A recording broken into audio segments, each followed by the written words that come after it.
Hey everybody, it's PartyElite here with a beginner's guide to Total War 3 Kingdoms. Today we're going to discuss one of the most crucial aspects of the game, how to command your units on the battlefield. Whether you just want them to march to a destination or you want them to pull off insane maneuvers, there are a variety of ways to give your soldiers orders, and they all have their place on the battlefield. While veterans of the series will find a lot of this familiar, Total War games do have a history of having more options than there appear to be, so I think newcomers and oldcomers alike will have something to learn here. So, without further ado, let's learn about how to command your troops in Total War 3 Kingdoms. The first thing to cover, I think, is unit selection. The easiest way to select a unit is by simply left-clicking on it, allowing you to select the unit. Another simple way to select units is by left-clicking, holding, and dragging out a box, which allows you to select a bunch of units at the same time of a variety of types as well. So you don't have to isolate your unit selection to one type, you can just drag a giant box and select as much as you'd like. Now you can also use control clicking to add more units to an existing selection or to remove units from the existing selection as well. So that's holding control and left-clicking on units to make sure they're added to your selection or to then remove them from your selection as well. There's also the option to shift click, which is you select one unit, hold down shift, and then select another unit, and every unit in between those two units will be selected as well. This often works in a straight line, but typically results in some pretty confusing selections, so I don't tend to use it all that often, but you can quickly shift click and then hold down control and deselect units if you'd like a little bit of precision, but at that point you're wasting clicks, I find. You can also use control A to select all of the units, or you can use F5 to select only your melee units, F6 to select only your missile units, F7 to select cav, but that doesn't seem to always work. I've had issues with the cavalry selection at times, and then F8 selects your artillery as well, but I have none on the field. Now, every once in a while, I like some more precise quick selection options. For example, if you watch my Let's Plays, you'll notice that all of my archers are always grouped together, and it's very easy to do that. You select the units however you'd like, either control-clicking, drawing boxes, or even using any of those aforementioned methods in the unit card area over here, control-clicking, left-clicking, or shift-clicking to select as many units as you want. And then you hold down control, and then you choose a number. This allows you to quickly select that set of units by pressing that number. So here I press Control 3 to assign these guys group number 3, and now when I press the number 3, I select that set of units. It's very simple, very intuitive, and it's good to see. Now there's a few other ways of making groups. You can select your units and you can press G to quickly group them into the first available control group number, and then you can reselect them very easily. Or you can press Control G when you group them to make a locked group. You can also make a group of either type and then use this button here to toggle the locking or the unlocking of the group, and I'll explain exactly what that does when we get to the attacking section, because that's where the locked groups, in my opinion, make the biggest difference. But for now, let's go ahead and ungroup these guys, and let's go ahead and ungroup these guys as well by selecting the group and pressing G all on its own to release that group. Now, let's start talking a little bit about movement.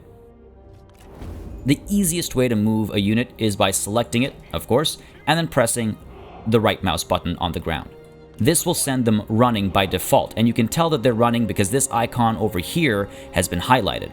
Now you can toggle that run by tapping R, and that will slow them down to a march, which is extra important in records mode because running everywhere will cause fatigue issues, and you want to make sure that your troops don't get tired. And if you ever regret a decision or want to stop an order from going through, you can just hit the backspace to order your troops to halt. And that applies to all types of orders, whether it's marches, charges, or even archers firing. Pressing backspace will halt the current order. You can also select a unit, hold down control, and right-click on the ground, and this will order them to march by default, rather than running, which is what you get when you press the right mouse button all on its own. Now this is fairly imprecise. You're not exactly sure how your troops are going to end up, you're not sure if they're going to line up properly, and I'm not really a fan of giving orders like this unless it's sort of in a pinch. The better way to give orders is by selecting troops, holding down the right mouse button, clicking, and dragging. This allows you to adjust rank and file, and it allows you to adjust rotation as well. Gives you a lot more precision, and if you have multiple units selected, you can actually see how they will all end up nicely organized however you need them to be. In fact, if you have units selected of multiple types, they'll actually form up based on their unit type. So archers will end up at the back, and melee troops will end up at the front. Once again, you can simply let go of the right mouse button to get these units to run into place, or you can hold Control before you let go of the right mouse button, and that will tell them to march into place instead, again preserving some fatigue. Now at times it might get a little confusing as to where your troops are about to end up, so if you hold down spacebar, the game will actually tell you exactly where your units are about to end up, and this will allow you to organize more troop movements and make sure that your soldiers are doing exactly what you need them to do and ending up exactly where you need them to end up. Very easy to keep a track of your units that way. Alright, now we've rearranged our troops into a slightly more complex formation, spears on the sides to prevent cavalry charges from coming in easily, and swords on the front to hold the front line. Now as you can imagine, ordering these troops around individually to maintain the formation can become quite painful, if not difficult at the very least, so there's another way of giving orders to massive numbers of troops. You can simply select whichever troops require the orders to be given to them, hold down the Alt key, and then left-click and drag to move that entire formation in a bit of a grouped way. Now you can hold down Control while you're moving these units around like this, and that will allow you to rotate as well, changing the way these units will face when they finally arrive at their destination. Now you can either keep Control held down and let go of the mouse button to order a march, or instead, you can Alt, click, drag, use Control to adjust rotation, let go of Control, and then let go of the mouse button to get them to run to their destination. So again, Control acts as a toggle for running versus marching. Now this is great. You can hold down spacebar again to see exactly how these troops are going to arrive at their destinations, and you can see that they're going to maintain their formation, though they will move at slightly different paces, especially if cavalry or general units are involved. This is where having a hard group helps. A locked group, again, formed by pressing Control-G or by clicking this button here to toggle it on, if you haven't done it to begin with, allows you to give those orders and ensure that as they march, despite varying speeds among units, they will maintain their shape and form. Now, another interesting type of movement for your troops actually involves the arrow keys. You can select units and use the up arrow key to move them in steps, and again, by default, they will run to the new destination, so up, down, right, and left as well. Just take some time for them to respond. Not a very commonly used way of moving troops around, but if you want some fine adjustment, that's one way to do it. And something I like to use relatively often is selecting units and then holding down Control and pressing down to get them to reduce their width, or pressing up to get them to increase their width. Now, width can be used to help hold a position, help block a certain line, or help snake through certain enemy positions as well. So you'll be using width and, or rather rank and file adjustments relatively often, and this is a quick way to do it if you have a bunch of units selected to get them to box up or spread out, however it might be. Alternatively, of course, you can click and drag to adjust rank and file as you saw earlier. Now, a nice and easy way to get all your troops to move. That basically covers all of the most basic movement options, but you are also able to set waypoints, of course. Select a unit, hold down right-click, hold down Shift, and add more right-clicks to add waypoints to their movement. Now, you can do that to a bunch of units. You can select multiple units and hold Shift and right-click, and you'll see they will maintain their shape at their end destination, and they will follow your waypoints. And another way to give sort of finessed commands like this involves holding down Shift, right-clicking, and dragging. This allows you to draw a path for your troops to follow, and this can be great for finessed movement around certain obstacles, and is particularly great for cavalry, who oftentimes need to be able to respond in an interesting fashion to evolving situations. As you can see, sometimes it doesn't work too cleanly, so often you'll want to start by Shift and clicking off in the distance, and then letting them run straight to that starting point, getting some clear space, and then getting their maneuvers in. And this really does help organize some more fine-tuned movements, allows you to flank more easily, allows you to get more damage done. Now, as our enemy starts to show up on the battlefield, yes, it's not a very large enemy, we're actually going to change the scenario so I can show you some more complex attack commands, because at the end of the day, you go into a battle to fight, and if you don't know how to fight, chances are you're not going to win. Being on the offensive, in my opinion, starts right at the beginning of a battle. You need to know what your game plan is, and you need to deploy accordingly. So apart from the standard deployment that I showed you earlier, just going to show you some deployment tricks to make it a little bit easier for you to get into formation, and maybe some fine adjustments you might want to consider making. During the deployment phase, the order of unit selection makes a difference. For example, if I was to simply select all of my melee units, let's say by pressing F5, right-clicking and dragging, they would form up in a sort of organized way, spears on this side, swords on this side. However, if I was to be a little bit more fine-tuned and select, let's say, a pair of spears first, and then all of my swords, and then this unit of spears last, and then I right-click and drag, you'll notice that the deployment takes place in the way I selected the units. So that's a quick and easy way to make sure you're deploying your troops in the most efficient way possible. So let's go ahead and get this deployment completed over here, get some cavalry off to the sides. Let's go ahead and get our commander set up properly as well. Don't use this as a benchmark for how you should deploy your troops, just getting something set up over here. Now our archers are an interesting situation as well. They will, in the campaign, after you've gained a few levels on your strategist, or in multiplayer battles, have a few options available to them. Often they'll have the flaming shot available, which you can activate by selecting.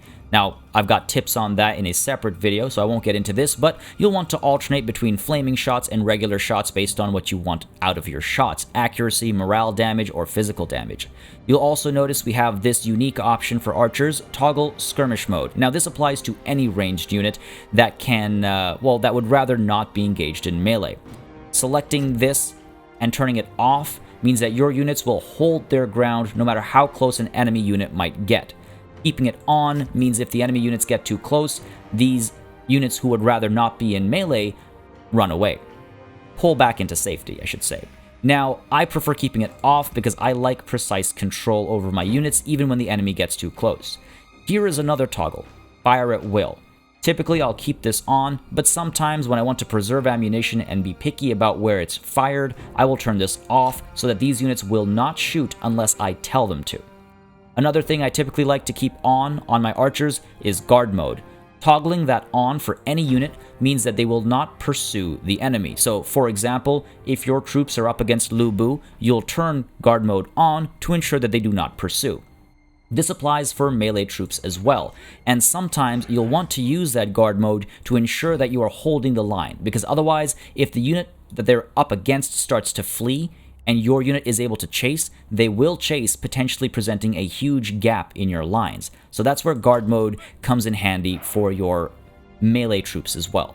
You'll notice as well, some melee troops have unique formations that they can use, and occasionally you will want to start the battle in those unique formations. They do have their limitations, for example, the turtle formation preventing running. However, they have their benefits as well. For example, the plus 100% ranged block chance here, or in the case of the shield wall, you'll see the plus 35% ranged block chance. That can be quite helpful from the beginning of a battle, preventing ranged shots from doing as much damage as they otherwise might. So, if you're going to be moving forward, make sure you know what kind of a layout you're approaching with, what you're using, and what you're up against, because you might want to set all of your cavalry, for example, into a loose formation to make sure they don't get too much hurt as they move towards enemy ranged units, and you might want to switch them over to wedges or diamonds as they get closer to the enemy if those formations are available to you.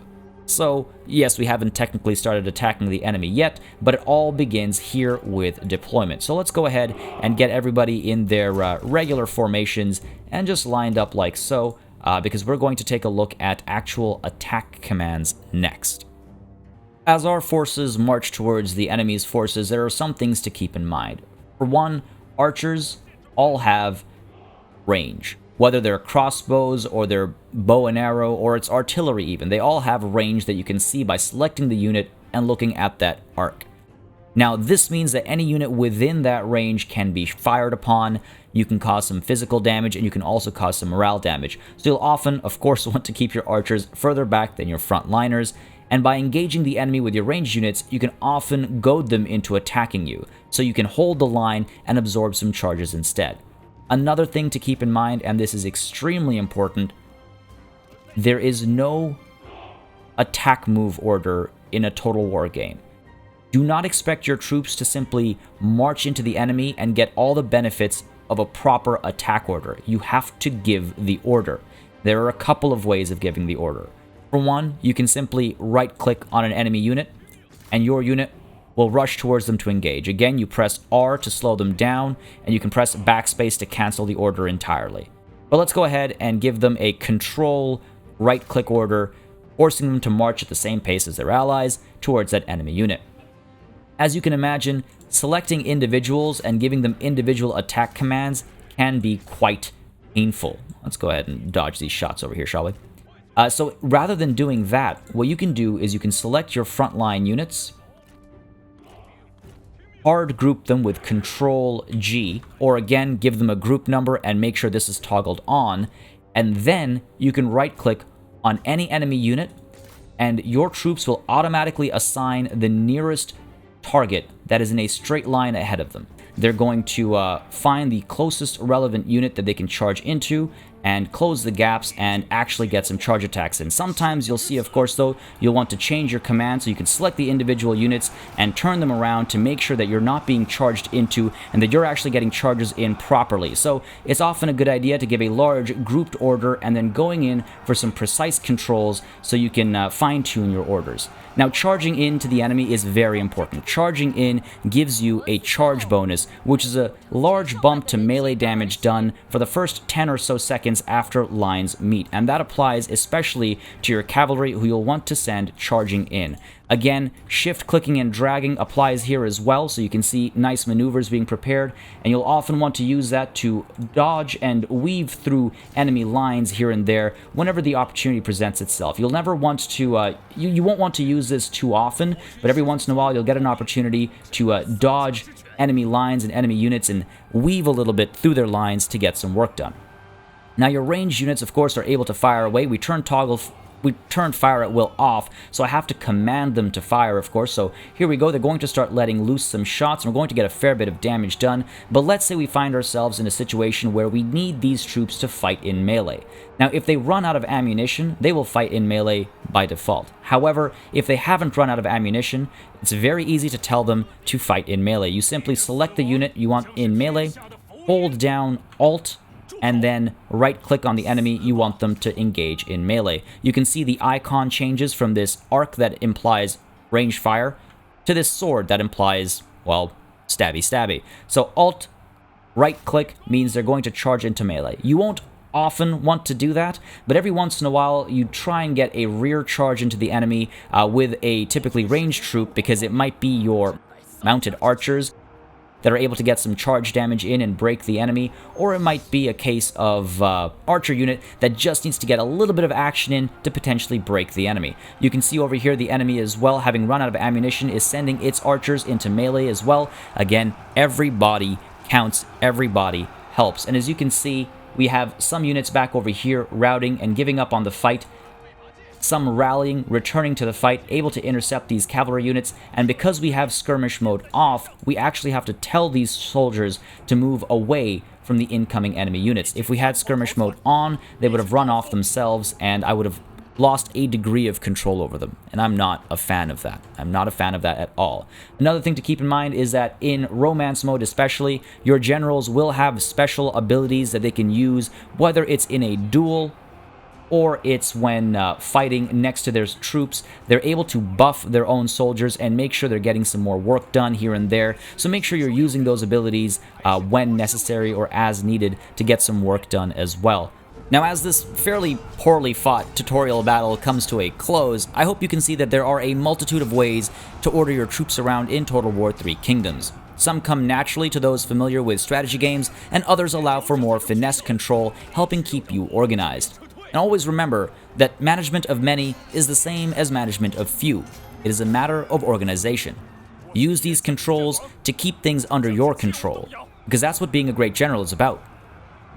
Make sure you subscribe to this channel for more Total War related content, from tutorials to let's plays and more. If you have any topics you'd like to see covered or any tips of your own, feel free to add them to the comments below. As always, a massive thanks goes out to all the patrons and channel members that help keep this channel alive and running smoothly, and a big thanks goes out to all of you for watching. Until next time, cheers.